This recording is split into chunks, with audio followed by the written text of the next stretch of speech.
এখানে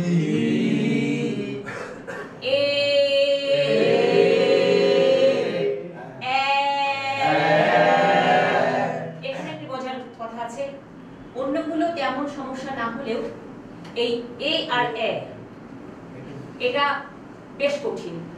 সবাই ভাবছে আমি তো এই বলছি, কিন্তু আসলে সে বলছে বেতনকে বলছে বেতন, তেলকে বলছে তেল, এরকম। বেলকে বলছে বেল, বেল করছে, ঘুমাচ্ছে কে বলছে ঘুমাচ্ছে, এই জাতীয় নানা রকম উ আছে না। আমার কাছে কিছু শীট আছে, মানে এখন নাই।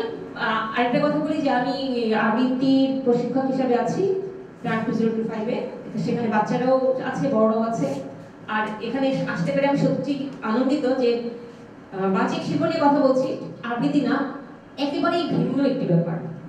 এবং আমার মানে বক্তৃতা যে কত সুন্দর হতে পারে, আমরা আব্রাহাম লিঙ্কনের আব্দুল্লাহ স্যারের কথা সবাই জানেন, বাংলাদেশে যে কথা যে শিল্প, এটা তাদেরকে না দেখলে, তাদেরকে না শুনলে মনে হয় বোঝা যায় না। এবং এটা আসলেই আর্ট। আর জাস্ট আপনারা নিজেদেরকে একটু সময় দিন। তো এটা আমরা একটু উচ্চারণ করি, পরিচালনটা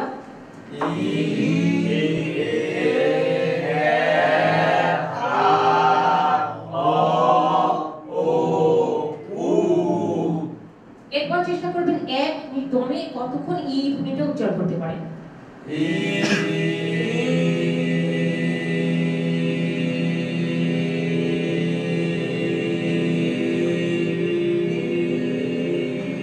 এটার জন্য দম চর্চা, কথা বলার জন্য দম চর্চা খুব জরুরি।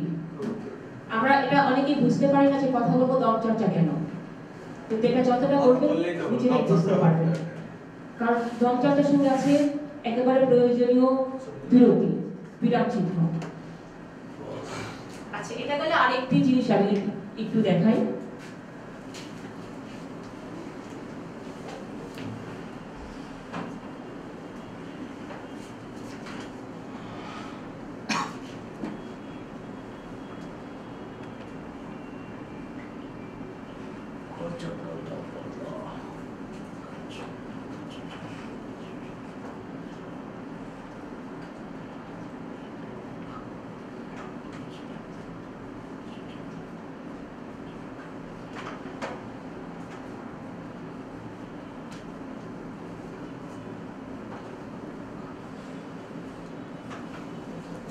এটা একটু একজন পড়েন।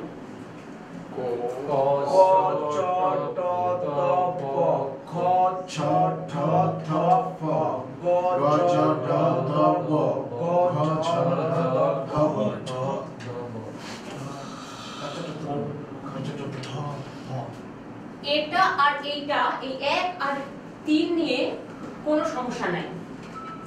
সমস্যা হলো 2 আর 4 মিলে। আমরা গতেও গ বলছি আর ঘকেও কিন্তু বলছি বড় গ। এরকম শোনা যায় কিনা? এই জিনিসগুলো আপনি দূর করবেন।